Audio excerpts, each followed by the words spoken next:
Welcome in. I'm Juliette Goodrich in for Reed Cowan. Debby's deluge moves north, triggering new tornado and flood warnings. Plus, it is a debate showdown between Donald Trump and Kamala Harris, and it is set.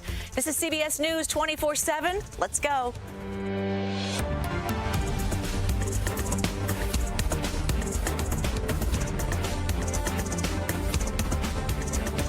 Right off the top, Debby is making its way up the eastern part of the country. And our video feeds are showing Capitol Hill, where remnants of Debby are hitting Washington, D.C. as we speak, but not before dumping heavy rain in North Carolina, leaving neighborhoods underwater, feet of water. The storm is now being blamed for killing 8 people. And then moving down the map to South Carolina, that is, communities there are also dealing with the aftermath of major flooding after Debby made a second landfall this week. And the storm has now weakened to a tropical depression, but it is still packing a punch with heavy rains, flash flooding, and the threat of tornadoes. So this is what it looks like in Annapolis, Maryland right now. Businesses forced to close their doors as high waters take over main streets. We are going to take you live to Maryland in just a moment. But first, let's get right to meteorologist Jessica Birch tracking Debby's path. Hey, Jess. Hey, no, this is a big thing to mention, too. It doesn't need to be a strong hurricane for it to cause a lot of damage. In a way, this was a historical storm in itself. It brought in localized flooding into communities that usually don't see heavy rain like this during the season, and we continue to track it closely. Here's where it's at right now, just into the northeast. The storm is still packing its punch as it gets closer to the Canadian border. Let me drop this real fast. I want to show you all the advisories issued by the National Weather Service. This is a big concern for a lot of communities, anywhere from the coastal areas of the Carolinas, stretching all the way up into the northeast, heading into this afternoon. Many people, their weather story right now is heavy flooding in their local communities, heavy rain still in those communities too, with some strong winds up just near New York, all the way into New Jersey. See all that yellow right there? That's a tornado watch that's still in effect for the next hour all throughout that region. To add to that, we keep a close eye on storm surge. We also keep a close eye on localized flooding. Take a look right behind me. Here's what's going on right now. Just north of D.C., just north of Pennsylvania, we're starting to see heavy rainfall into New York, New Hampshire, all the way over to Vermont. And we continue to track post-tropical cyclone Debby as it makes its way all the way up closer to Maine within the evening hours tonight, early morning hours tomorrow. Along that eastern shoreboard, you see all that rain that's starting to push offshore.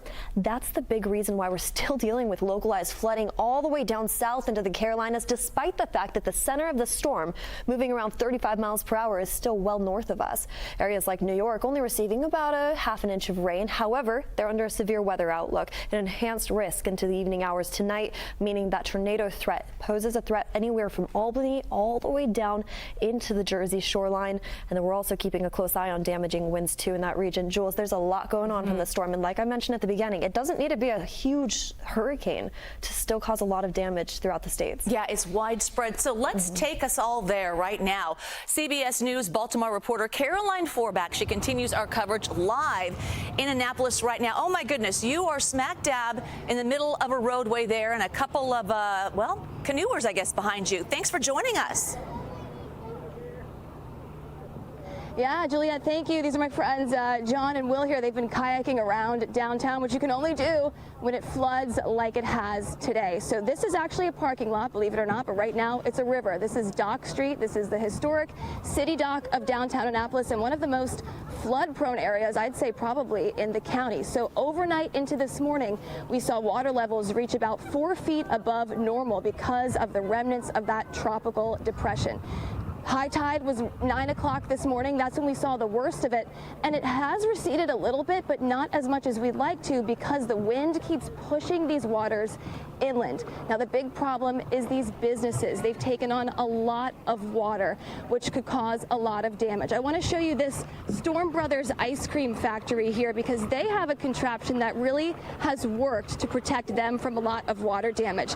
The owner said he's also a carpenter.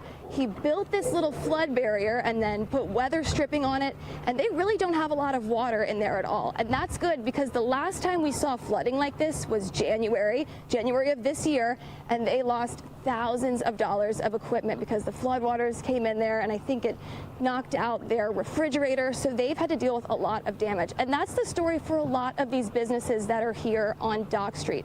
pips had to be closed for several months. There had to be fundraisers. This is something that these businesses know and they prepare for. You can see we have sandbags. Yesterday, they were giving out sandbags to businesses and residents to protect their properties. It works a little bit, but when you have flooding like this and buildings this old, really anything can happen. And believe it or not, this part of City Dock, parts of City Dock are actually underwater for 50 to 60 days out of the year. Flooding is a big problem here, and it's getting a lot worse.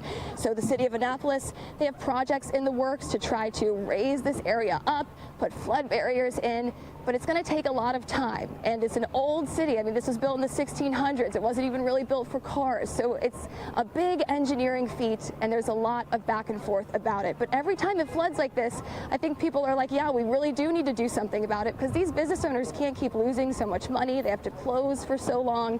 So that's in the works. But until then, the people of Annapolis, they're going to have some fun with it. They're going to take their kayaks out, but they're also going to do what they can to protect themselves and their property.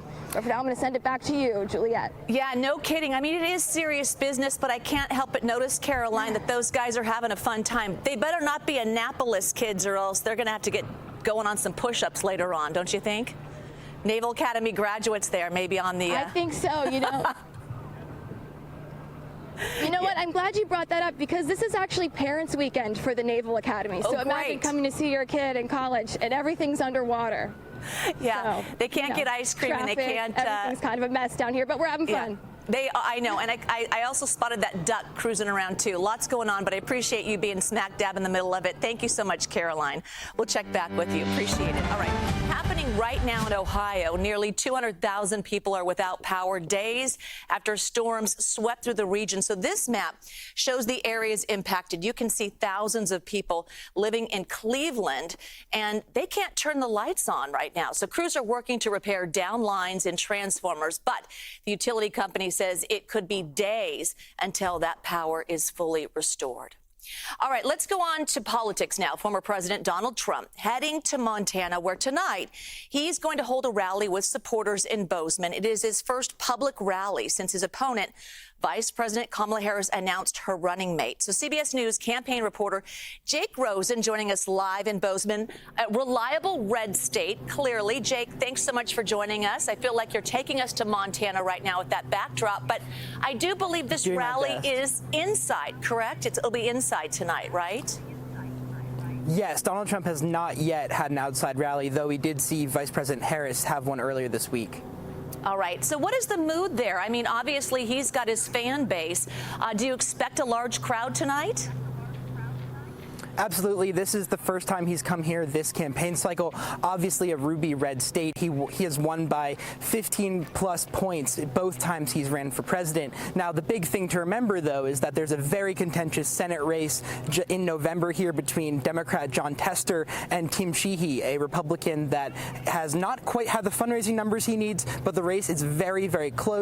Donald Trump has a personal gripe with Tester after he shot down Trump's friend Ronnie Jackson and former White House doctor for a post at the Department of Veterans Affairs when Trump was president. After that, Trump came here to Montana 4 times, and Vice President Pence and Donald Trump Jr. both came here as well to try to campaign against Tester in 2018. Tester ended up winning, but that rivalry is still kind of here, and Donald Trump is taking his first punch tonight against Tester. Yeah, absolutely. It is personal. Okay, what are you hearing about the debate? It has been discussed that there will be a debate between Harris and Trump, a date set, but what more are you hearing about that?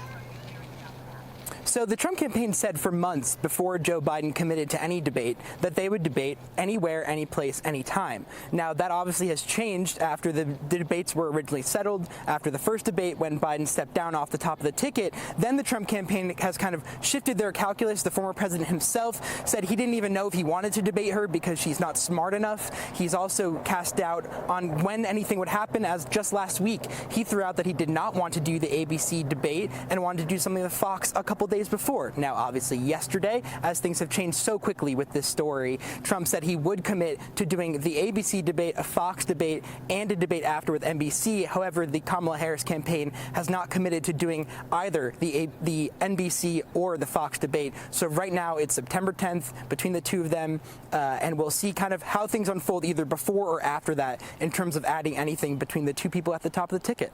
Oh, boy. Okay. Jake Rosen, live for us in Montana. Thank you so much. We'll continue to cover this and into the evening when the rally begins. Jake, thanks so much. All right. So Vice President Harris and Minnesota Governor Tim Walz, they're continuing their focus on battleground states with a rally today in Phoenix, Arizona. So joining us live now is CBS's Natalie Brand. Thank you so much for joining us. Natalie, what can you tell us about what's her visit today and the significance of it being in Arizona? Yeah, Juliet, good to be with you. This, as you know, is a key battleground state and represents this newly minted ticket taking their campaign to the critical Southwest today in Arizona, tomorrow in Nevada. We are right now in Mesa, Arizona, which is about 40 minutes away from the city where she will hold her rally later today. But the significance of being here, we just spoke to the Republican mayor of Mesa, John Giles, who, again, he's a Republican, but he's come out in support of Vice President Kamala Harris. He actually greeted her on the tarmac yesterday as she touched down in Phoenix. He will be at her rally tonight. He will also be at the DNC later this month. And his message is that he wants to, he says, emulate Republicans of the vein of the late Senator John McCain in putting country first. He believes that former President Trump is a threat to the nation, in his words. We talked to him specifically about one of the biggest topics here, immigration, and what he thinks about the former president's comments about mass deportations, what he believes as a mayor in a border state. Take a listen. Immigrants are an essential part of the economy in our country, and particularly in Arizona. If we did resort to mass deportation, that would crash our economy like we've never seen before. So there's some really dumb ideas that are being floated by the Republican Party and by President Trump right now. Immigration, absolutely. At the border, absolutely. These are critical issues that we need to be talking about, and we need to be having innovative and constructive problem-solving approaches taken to. But that's not what we've seen from President Trump. He believes the solution here is bipartisan legislation similar to what was happening months ago in the Senate when that negotiation was underway and then kind of came to a screeching halt after the former president seemed to lobby against it. So, again, he is an interesting voice here because he really highlights and represents the divide that exists within the Republican Party here in Arizona and beyond, with moderate Republicans worried about the former president. He's now taking the extra step of campaigning for Vice President Harris, Juliet. Yeah, and also we should mention that she did pass over Arizona's Senator Mark Kelly. And so where do voters stand on that with her VP pick? Yeah, and we're hoping to ask that question to a number of Arizona supporters here tonight. I asked Mayor Giles about that, and he says, well, you know, it would have been really nice to have an Arizona face on the ticket. At the same time, he says they're happy not to lose him here in this state. We know Senator Kelly will be at the rally tonight. So kind of, you know, mixed reaction here, but similar to what you're hearing in Pennsylvania with Governor Shapiro, where the local supporters are happy to see their hometown guy stay in the state. I also want to mention, Juliet, going back to the topic of immigration, we're hoping also to speak today to a DACA recipient to talk about what he wants to hear from Vice President Harris and Governor Walz when it comes to immigration, border security, and immigration reform, because this is, again, a key issue for this state, and it will be interesting to see how this ticket speaks about this key issue, this key topic on the campaign trail tonight in the Southwest. Yeah, absolutely. They are there to sway the undecided voter as we speak. Natalie Brand, always great insight. Appreciate you joining us. Thank you so much. All right, so the vice president's husband, Doug Emhoff, went to the headquarters of UNESCO to focus on a campaign against anti-Semitism. So he took part in a workshop in Paris about fighting hate. Emhoff is in the French capital to lead the U.S. delegation at the closing ceremonies of the Olympics, but he also stopped by the UN organization to promote the work it is doing to eradicate hate speech. Coming up, authorities in Austria say they have made a third arrest. That's in connection with the alleged plot to attack crowds at Taylor Swift's concerts. You're streaming CBS News 24/7.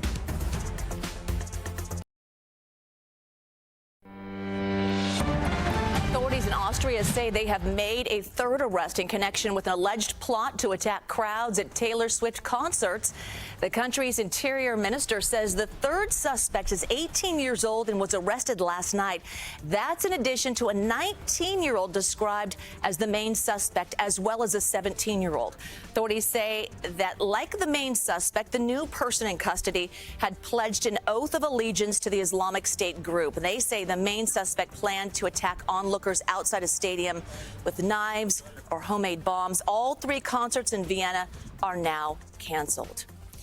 A prominent American rap artist arrested today in Paris. So these are photos you're looking at of musician Travis Scott attending Olympic basketball games. Police say they went to a hotel in Paris earlier today after getting reports of, quote, violence against a security guard. They say a guard who works for the hotel had intervened to break up an altercation between Scott and his very own bodyguard.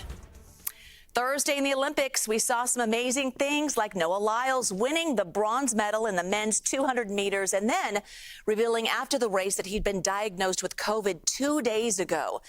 Our Sydney McLaughlin-Levrone setting a world record in a dominating performance at the women's 400-meter hurdle. So amazing to watch. But Friday, we're going to see something we have never seen before at the Olympics: breaking. That's right. Breakdancing now in the Olympic Games, with the finals for the B-boys happening tomorrow and the B-girls happening today. CBS Saturday morning co-host and CBS News and sports correspondent Dana Jacobson joining us live from Paris for more on that as well. You know what? Breaking should be in this because it includes so many moves that we're all captivated when we watch them on the side of a street sometimes. How you doing, Dana? I'm good. I can't do any of those moves. I wish I could. I would show them off if I could. But it is really cool. You know, you think about the artistry. You think about the artistry that goes into it, but also the athleticism, and go way back in time about the Olympics. They even had art in the initial Olympics. So there's a wonderful thing about having it here in Paris. And it's something that I know started in New York, but it went global. They were doing it in Paris. They were doing it in Japan. And that's what we saw today with the B-girls out there. Now, the two American women did not get out of the round-robin round, but we will see the quarterfinals and move on to the gold medal round. And I love the fact that they started off with Snoop Dogg, which is the most appropriate thing out there on the stage. No one better than Snoop Dogg to get breaking underway. Absolutely. Boy, has he captured us all. Okay, so let's talk about men's basketball as well. Yeah, it was scary last night. And before I get into the troubles that the U.S. men had, the U.S. women today did what they were hoping the U.S. men would do last night, which was an easy victory. They beat Australia. They move on to the gold medal round. They are looking for their 8th consecutive Olympic gold medal. As for the men, who are in a quest for their 5th consecutive gold medal, it was a struggle against Serbia. They didn't come back until we were about the 4-minute mark of the fourth quarter. The largest deficit for them, 17 points. They managed to battle back. I believe Kevin Durant described the performance by Steph Curry as godlike. 36 points, like pulling them into the next match, into the final round. That's because Steph has never won a gold medal. He's never won an Olympic medal. And he talked about how he finally felt that pressure that so many of these men have faced before, not wanting to be the team that ends the streak. LeBron James was on the team that won bronze before they got this gold medal streak going. So there is a lot of pressure. And next they go up against France, a very talented, athletic French team that's been really bruising up some of the opponents along the way here. 7-1 Rudy Gobert, 7-4 Victor Wembanyama, who we know from the NBA. It's really going to be a challenge for them in the gold medal round, but maybe that fear against Serbia, that thought that they might be the ones to drop the baton, if I can say it that way, maybe that's what really sparked them on to our next game. Yeah, you know, Dana, there's something, as you know, to be said for being hungry for it, right? So I think that's going to happen. We'll keep our fingers crossed. Yeah. But I do have a question before we go regarding Noah Lyles. I am captivated by this whole thing. When he said he had COVID 2 days prior, is there testing? I mean, that's he was down and out. So it was really hard to watch after the event. I felt for him. Right. It is voluntary. This is not like where we were 2 years ago. True. If somebody wants to test, they can test. They're not required to test. They're following the CDC guidelines and the U.S. Olympic Committee, the IOC, the International Olympic Committee, and USA Track and Field. He did quarantine in the days as he learned that he had it. He said he just wanted to run, which you can understand. There's still the 4x100 tonight. We're not expecting to see him. He said that he believes his Olympics are over, even though we thought he would compete in that. But, I mean, think about this, Juliette. Imagine you spend your entire life for these moments, and you're there trying to decide. He said he felt about 90 to 95%, and he wanted to give it a go. And I think we can all understand that. Well, he's got his mom there probably telling him, son, you make sure you stay healthy. All right. Dana, appreciate your report. Yeah, there's no doubt. All right. Thank you so much. All right. We're going to move on to the Carolina Panthers, who had to deal with an overnight airplane mishap. The team's Delta charter flight landed normally in Charlotte, North Carolina, but then veered off a taxiway and got stuck in some mud at about 2:40 a.m. Local time emergency crews rushed to the scene and set up stairs so that passengers could actually disembark. No one was hurt in the incident. All right, coming up, the leaders of 3 countries, they're pushing for a final agreement on a ceasefire in Gaza. You're streaming on CBS News 24/7.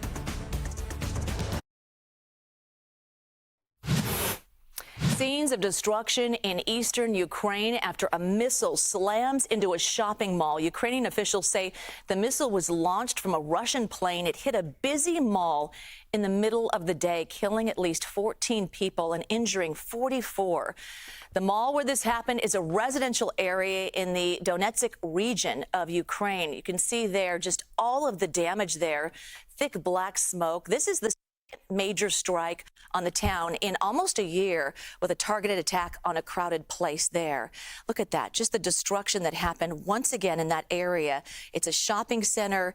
It is a market area. There are people that fill that area all day long, and that is what they're dealing with as we speak right now. So we'll continue to follow that and the damage. All right, back to the leaders of 3 countries are pushing for a final agreement on a ceasefire in Gaza.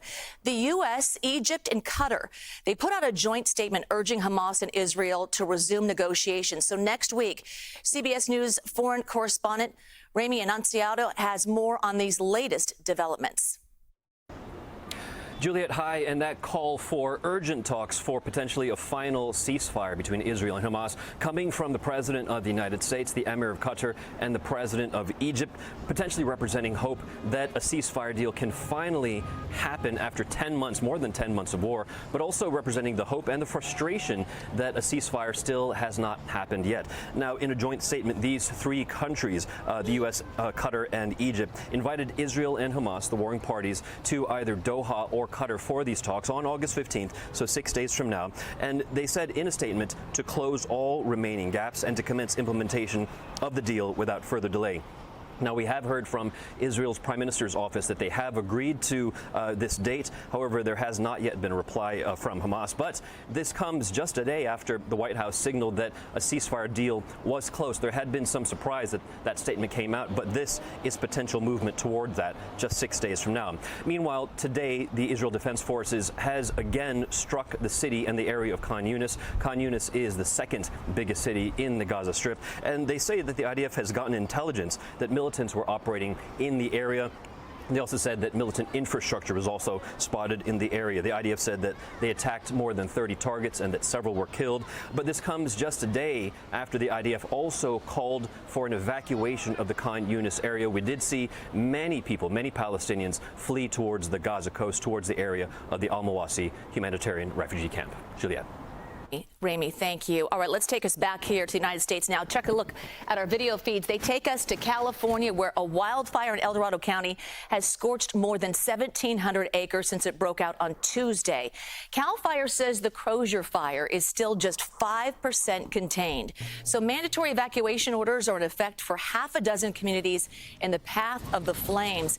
Those orders are now extended in two different directions. East and north evacuation warnings have gone out to wider areas near the places where people are already being told to clear out and leave. Firefighters dealing with the thick brush, as you can see, steep terrain, and of course, the changing wind directions.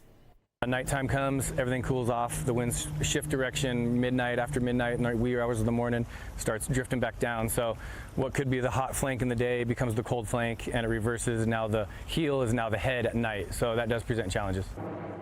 So more than 1,000 firefighters are working on this fire. They are hoping to make more progress next week as temperatures cool and the humidity goes up. So let's go to Jess now to talk more about the Oregon air quality and what these firefighters are dealing with. Oh, absolutely. On top of all that heat that they've been battling for the past few weeks, they're also dealing with just extreme poor air quality. If you take a look at the map all throughout the continental U.S., the worst air quality is just near Crater Lake right now over in Oregon. So let's head over there right now and let's talk about what the National Weather Service has to say about it. There's been advisories all throughout the South for heat, and we're going to talk about that in just a second. But I want to head over to where you see all of this gray. States like Idaho, Northern Nevada, California, and Oregon, of course, still dealing with poor air quality as we head into the afternoon hours today, into the evening hours tonight, and throughout the weekend. So as you take a look behind me, here's what the air quality looks like right now. Those little tiny dots, what you're seeing right now is very unhealthy and unhealthy air quality all throughout that region. So local communities are battling with this right now, and they have been for quite some time. You head all the way down to Butte, Tehama, and Shasta County. We're also dealing with unhealthy air quality in those regions too. Let's take a look at the surface smoke. This is the smoke plume that continues to mostly track off into the east. The winds are continuing to push it off into that direction, giving poor air quality stretching all the way over into states like Colorado, up into Montana too. We'll keep a close eye on that as we head into the coming days. Now, heat risk is not that big of an issue there as much as it is down south. You just saw a little bit earlier the National Weather Service showing heat advisories all throughout this region, from Jacksonville stretching over into Houston. We'll continue to keep a close eye on that heading into the weekend because we have well above average temperatures lasting over in areas that are still dealing with flooding too. It's a mess down in the south, but we continue to keep a close eye on them. Yeah, Jessica, thank you for doing that. Okay, so coming up, our video feeds there in the East Coast right now. Remnants of Debby will reach New York and New Jersey today, prompting a tornado watch for parts of the area. You are watching CBS News 24/7.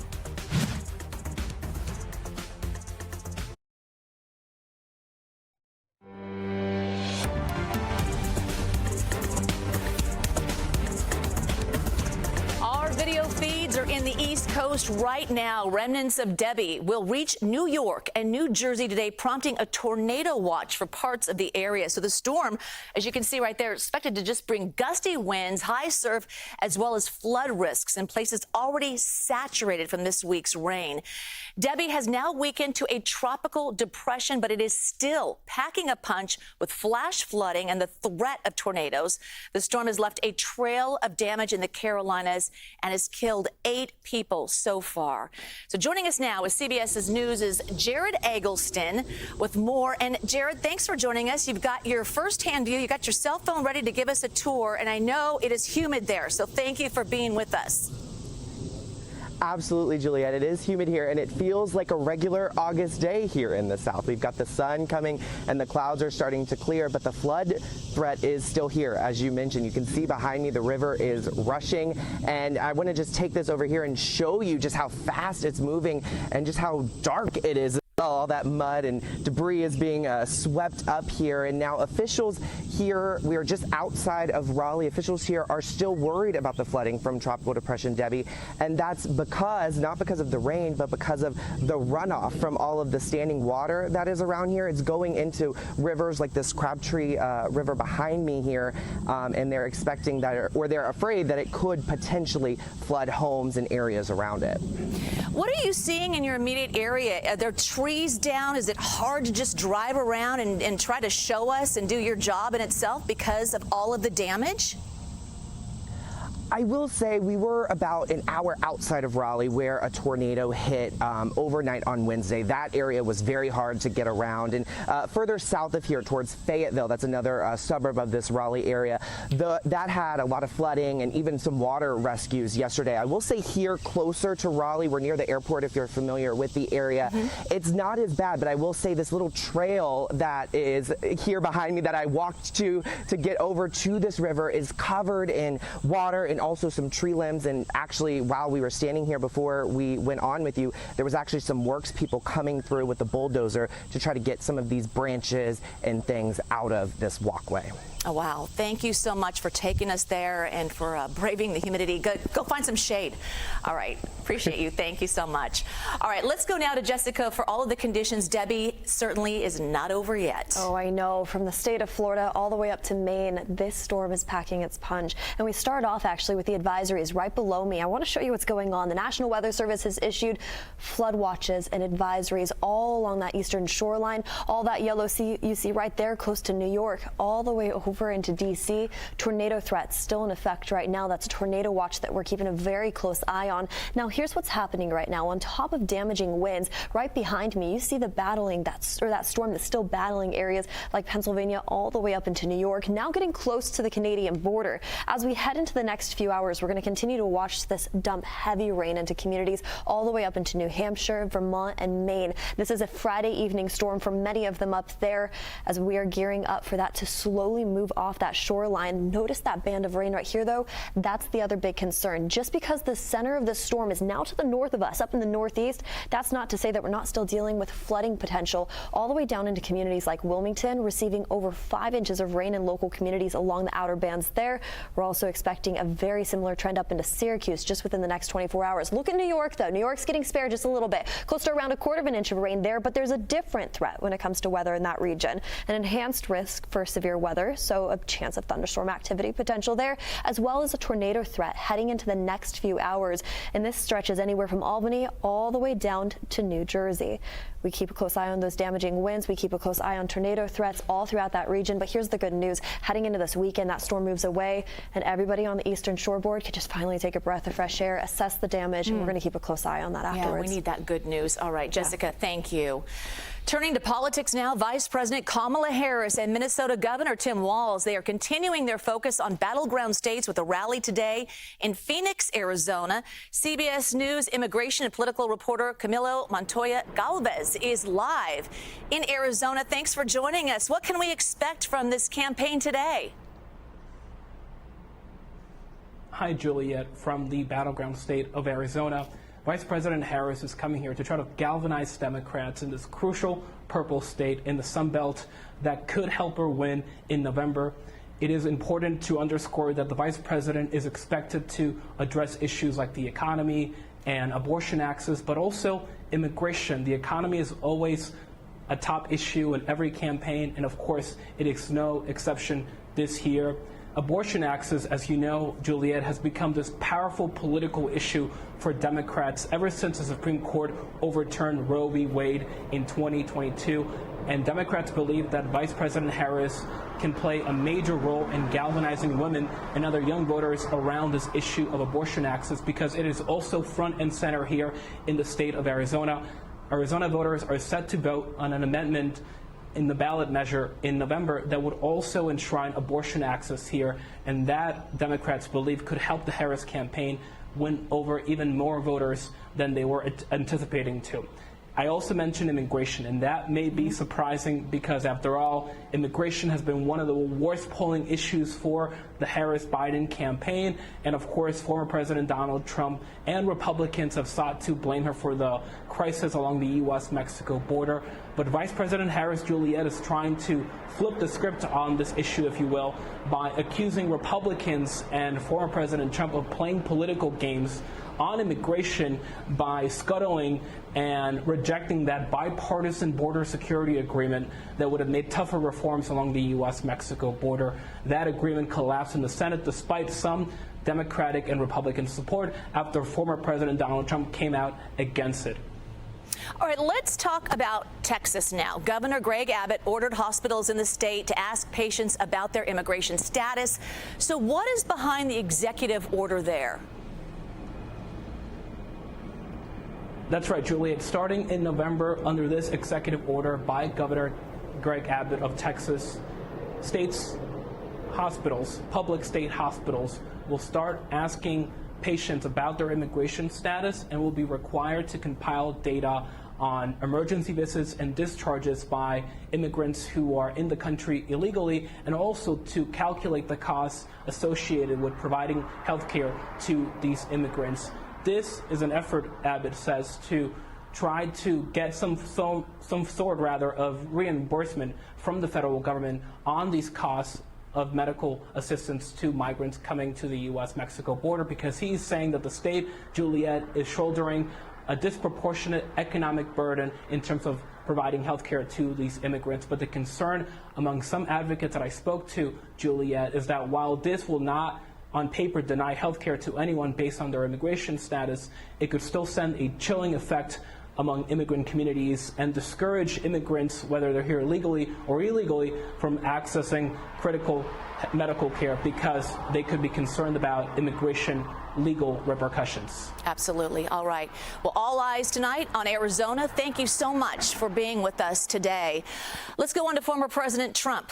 On friendly territory today in Montana, a reliably red state in presidential elections. So he'll hold an event this evening in the town of Bozeman. And then on Thursday, Trump agreed to take part in a televised debate with Vice President Harris on September 10th. And he said he actually wants 3 debates rather than 1. We have spoken to the heads of the network, and it's all been confirmed, other than some fairly minor details. Audience, some location, which city would we put it into, but all things that will be settled very easily. I think it'll be very easy. The other side has to agree to the terms. They may or may not agree. I don't know if they're going to agree. She hasn't done an interview. She can't do an interview. She's barely competent.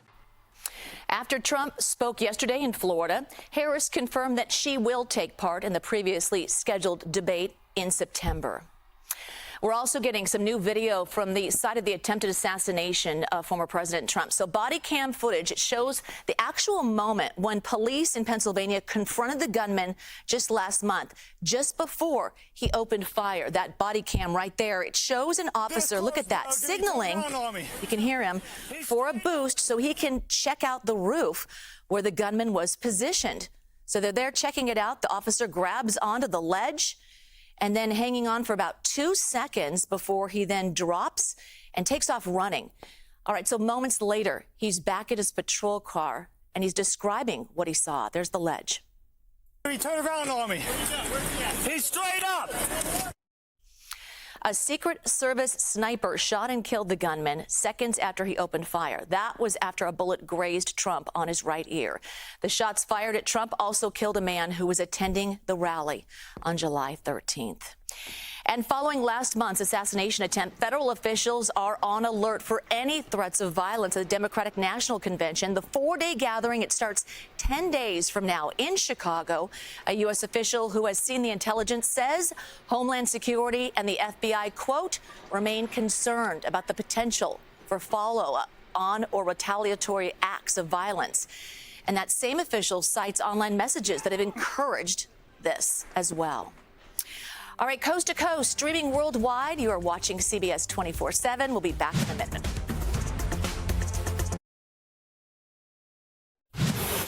The persistent flooding in Florida from Debby is leading to some other unusual sights. One man in St. Petersburg posted this video from right outside his home. So you can see, look at that. It's a catfish swimming along a residential driveway and across a yard. Hurricane Debby hit this area as a Category 1 storm last Sunday and Monday. I hope that catfish can find a little bit deeper water there, Jess. You tell me. No, I know it's trying its hardest. There it goes. We got it. Okay, he found it. All right. My day's made. Okay, same right there, right? All right, let's take a quick look at what's happening. It did hit Florida as a Category 1, and we continue to keep a close eye on the impacts from this storm, stretching all the way, there we go, all the way over into areas from Florida up into Maine, where the storm is currently tracking, continuing north as we head into the evening hours tonight, close to the Canadian border. I want to start off with what's going on right behind me on our monitor. Here's where the storm is currently at, and here's where it's going. Heading in the next couple hours, we're going to continue to watch this system move out of New York all the way up into the Canadian border, and we continue to keep a close eye just along that eastern shoreboard too, as more rain falls along the outer bands anywhere from North Carolina all the way up into New York too. Total rainfall numbers are interesting when it comes to the storm. Of course, now we're keeping a close eye on the center of that storm that's moving to the north, closer to Syracuse. However, areas down south are not done with rain just yet. Wilmington getting close to around 5 inches within the next 24 hours. And as we head all the way up north, closer to New York, receiving less rain, they're still dealing with severe outlook heading into the evening hours tonight. Jules. All right.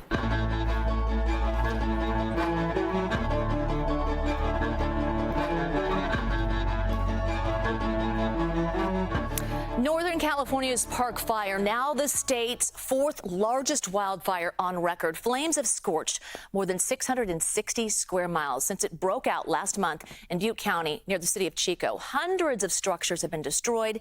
Containment is at 34%. But it is not just firefighters on the front lines. Look at those guys. Crews are getting some help from some four-legged friends big time. Sharon Chin shows us. When Kareth, the golden retriever, and her companions come to visit, they bring smiles. Just ask her mom, Heidi Carmen. Kareth lives for this. She is so excited when she sees her firefighter or first responder friends in general. The feeling's mutual for Captain Mike Lewis and his colleagues at San Rafael Fire Station 51, just north of San Francisco. Definitely lights up our day as well. I really feel like we're changing lives and making their mental health a little bit better each visit. When we first met Heidi and Kareth, Heidi had just started first responder therapy dogs. The pair would visit police and fire stations, hospitals, and other places to help relieve stress and trauma that emergency responders experience in their jobs. Then word got around. People saw what Kareth was doing on social media, and they reached out to me and they said, how can we get involved? In 3 years, Heidi's San Rafael-based nonprofit grew from serving first responders in California and Oregon to those in 42 states. There are 300 teams of handlers and their dogs who've earned their dog therapy certification. Recently, volunteers have visited the base camp at the huge Park wildfire in Northern California and offered comfort in Oakland after a firefighter passed away. In Arizona, fire crews called for a visit from Shinji during a rough week battling the Eloy fire. In Utah, newly certified therapy dog Charlie stopped by the VA hospital in Salt Lake City. And Loki melted hearts in Florida. The teams, funded mostly by private donations, have made more than 3,400 visits, reaching more than 150,000 first responders nationwide, like Captain Lewis. It's a resource to us and an instant release of kind of stress and that built up potentially negative energy that we do come across in the fire service. And with her, it just brings that happiness and that smile back to kind of relax our brains a little bit. For Heidi, Kareth, and their friends, the fire season is the busiest time of year. Their bags are packed. They're ready to go. When we go out to fire base camps, we visit all the firefighters who are working so hard and are away from their families, and it just makes such a huge difference. And the smiles they leave behind keep Heidi and Kareth's good work going and growing. Sharon Chin, CBS News, Bay Area. That is a picture of the day. This all started when Heidi was training Kareth as a puppy for guide dogs for the blind. But Kareth was too friendly with everyone, so she trained her as a certified therapy dog instead. It's okay to be too friendly. That's it for us at CBS News 24/7. We're going to leave you now with pictures of the Capitol Hill, remnants of Hurricane Debby, the rain, the gloom. Hopefully the sun will shine soon. Thanks for watching.